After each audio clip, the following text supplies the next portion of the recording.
What's up, guys? It's Coach Grant with First Down Training, and today we're going to be breaking down how shorter wide receivers can be successful, okay? So we're going to be talking about three specific tips. We're going to talk about how short wide receivers can improve their football IQ. Then we're going to talk about how shorter wide receivers can beat bigger physical guys off the line of scrimmage. That's the second video we're going to take a look at. And then we're going to talk about the details of top-of-the-route moves that short wide receivers can do to be successful. So I hope this video helps you guys out. Hope it gives you some value. But also, fellas, if you're a wide receiver and you want to train with us this offseason, I'm sure you all have heard about it at one time or another. We're traveling out to 5 different states across the U.S. for 2-day-long quarterback and wide receiver camps. So again, fellas, these camps are not 300 kids, run you through a 40 with a stopwatch, so it's where it's a money grab. Guys, this is actual training and is actually going to help you improve your skills to play at the next level. We're limiting spots, only 10 guys per position group, 10 to 12 guys per position group, so we could actually coach you and develop you. So if you're local to Chicago, Dallas, Nashville, Salt Lake City, or Los Angeles, please don't hesitate. Check out that very first link in the description below. We would love to have you out. Let's get started. So first things first here, we're looking at this route from Diontae Johnson. Now, I'm sure a lot of you, or maybe some of you, have heard of a must outside release fade, an MOR, right? Or a must protect, as some people call it. So that's where you're running a fade route, and you have to just straight up cake an outside release. Now, as a shorter guy, that can be a very, very tough thing to do. It is very tough when you're going up against a DB who might be bigger than you, who might be stronger than you, to take an outside release when he's an outside leverage. There are some situations where we got to run a route and we don't necessarily like the release and we're not comfortable with the release. Because if you know us, we talk a lot about, okay, if he's outside leverage, take what he gives you, take the inside release. But there are some situations where I cannot do that. Now, as a shorter guy, maybe not the biggest guy, maybe not the most physical guy, your football IQ is what is going to get you open in these situations. So let's play this thing full speed. So Diontae Johnson, this is against cover 2. So when it's cover 2, you have to understand the coverage. You have to understand why a defense is playing a certain way. So why is this DB lined up outside shade? And when I come up to the line of scrimmage, what you would see, we can't see the full clip here, but he comes up to the line. We see that the DB's outside shade, and we see that there's 2 high safeties. So as a shorter guy, these details matter. You're not going to be that wide receiver who's just going to be able to rely on his athleticism and his size. These little things, this is how your game gets better, and this is how you improve to play at that next level. You have to emphasize the details, and we're going to talk about that continuously as this video progresses. So reading coverage is one of those details. Why do you think Julian Edelman has so much success? Why did you think Wes Welker had so much success? Cooper Kupp. Well, Cooper Kupp's not even that small, to be honest with you. But Hunter Renfrow, those guys are like second quarterbacks on the field. They can read a coverage. They know what to look for. So when we have an outside shade guy like this, I know he doesn't want to give up the outside shade. Okay, fine. But if I'm running a route like a must outside release, I got to bring something to the table. So what he does is he attacks him to the outside, attacks his leverage because he knows that's going to make him alert. He does not want to give up the outside release. And then he kind of puts the brakes on and hesitates to the inside, gives that fake to the inside. Now that is going to make this DB try to open up his hips and be threatened by an inside move, like a slant, maybe like a curl, maybe like an in route, but that can just get him to hesitate, and that can get me that outside release without getting squeezed all the way to the sideline. See, a bigger guy, a strong receiver could just force the release. He could just come off the line and just run around the guy, just use his size to his advantage and just get around this DB. But as a shorter guy, I can't do that. I'm on the smaller size. I'm not as physical. Maybe I'm not as strong. So I got to bring something to the table with my mind. Now, another thing that's so great about this and that shorter wide receivers have to have success with is knowing the coverage and knowing the ball the quarterback is going to throw. So when it's cover 2 and you got a safety coming over the top, basic rundown of cover 2 is the corner is in charge of the flats if he has any threats, and this safety has the deep half. So the hole in this coverage is that hole shot throw. So as a wide receiver, when I'm running that fade route, I know that it's cover 2 based on the pre-snap look.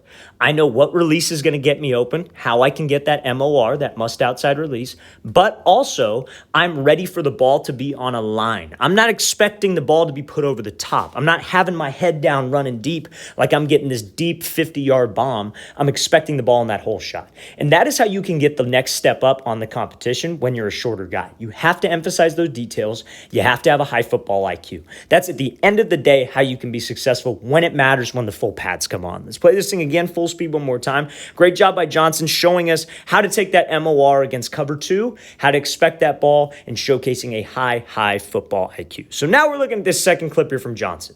So now, shorter guys, second tip for them. Everybody loves to talk about, coach, what if I go up against a DB? He's a big guy, he's long, rangy guy, and he's physical. He wants to get hands on me. How do I create separation in this case? And that is by something called range. So range is one of those things where you're pretty much forcing a DB to make a decision. Is he going to lunge at you? Is he going to try to get hands and leave his platform? Or is he going to try to sit disciplined, watch your hips, and be patient? And using range is how you can do that. So what he's going to be running is he's going to be running a whip route. Now, obviously, what he doesn't want to do is just run straight to the whip and break it back out, because there's a timing element to this. You got to actually push up vertical, then you break to the slant, then you whip it back out, because the quarterback may not be ready for you if you just go there right now and then whip it out. So we got to have timing. Now, when I use that timing, when I use that stem, I can't cover myself. And what I mean by that is range. So we play this clip from Johnson, and he does a great job throwing that crossover move with about a yard or two from him and the DB. I'm going to play this thing again, full speed one more time. He's attacking him. He's threatening him, but he's keeping a distance. That is how shorter guys can get open against physical guys. Because if he were to just come up here and he were to just run up into him, DB would get hands and it would be a wrap. But because he keeps a distance, because he keeps about 2 steps and he throws that crossover where he's in a position, if he wants to get hands, he has to actually go at you. He has to actually lunge at you or come off of his platform. And what if he does do that? We'll talk about that.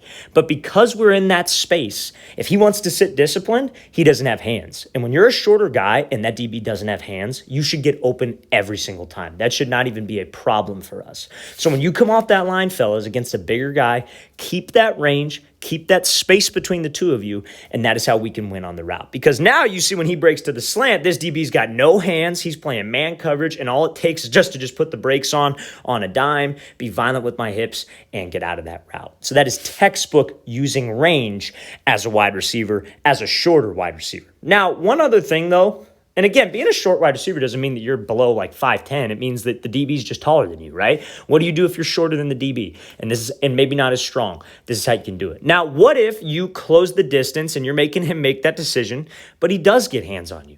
You're ready for it, because when he does try to get hands on you, if you're in that range, the beauty of it is he has to come at you. That's why we call it range. The distance that you keep between the two of you forces him to make a decision. He either has to go at you and leave his base, or he has to sit in his base but not get hands. So some guys will be over aggressive. They'll want to go at you.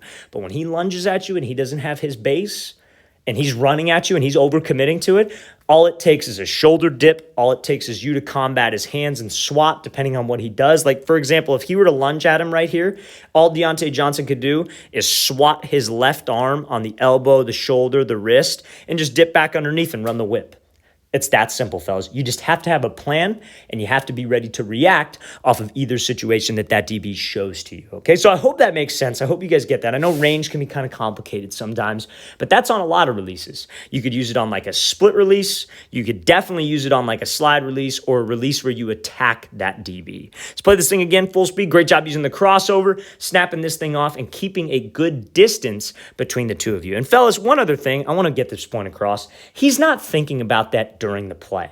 This is something that he's already come up with in his head, or just has repped out, or has seen it because of film study. This is not he walks up to the line and is like, okay, I'm going to worry about my range because then he won't be able to get hands. But if he does come out, no, it's a reaction that he has trained. Don't get me wrong, fellas. It takes a while to develop these skills, but these are the things you need to constantly be thinking about when you're practicing with your team, when you're running routes versus air, when you're doing drill work on your own. You should only be practicing things that you're going to use in a game.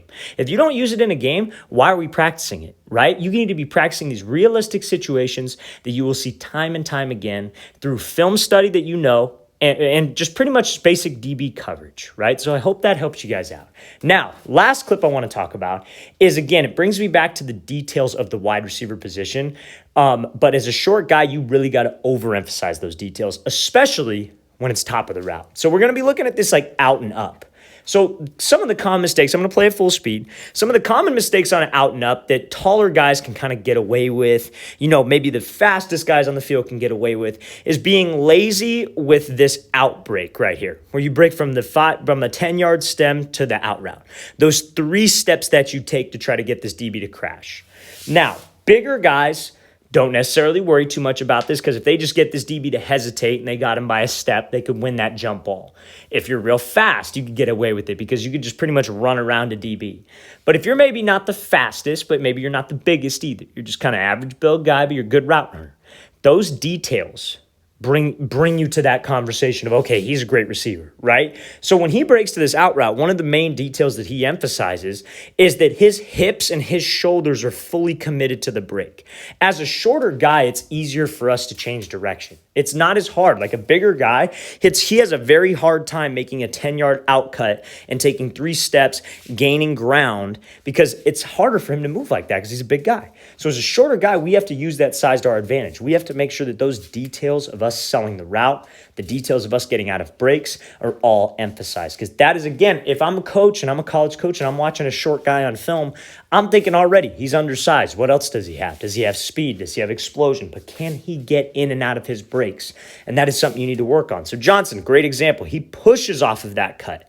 And to draw this DB down, a lot of guys take choppy steps to the out route. He takes a full 3 steps to that out route. Those 3 hard steps, his hips and shoulders committed, is what will get this DB to bite and is what can get me separation. Fellas, as a shorter guy, and whether you're just a backup trying to compete on the high school team or whether you're a high school guy trying to play at the next level in college, those details of route running is what bring you to the table, is what gets your consideration from somebody. But if you don't have those things and you're undersized and you're not a great route runner, it's very, very tough to compete. And it's very, very tough to compete against DBs who are more physical, bigger, and sometimes stronger and faster. Let's play this thing again, full speed one more time. Great job by Johnson, showcasing the details of an out and up, committing the hips and the shoulders because that's where a DB is looking, and running in full stride to get the DB to crash, not taking choppy steps, which will make the DB sit because nobody runs an out route like that.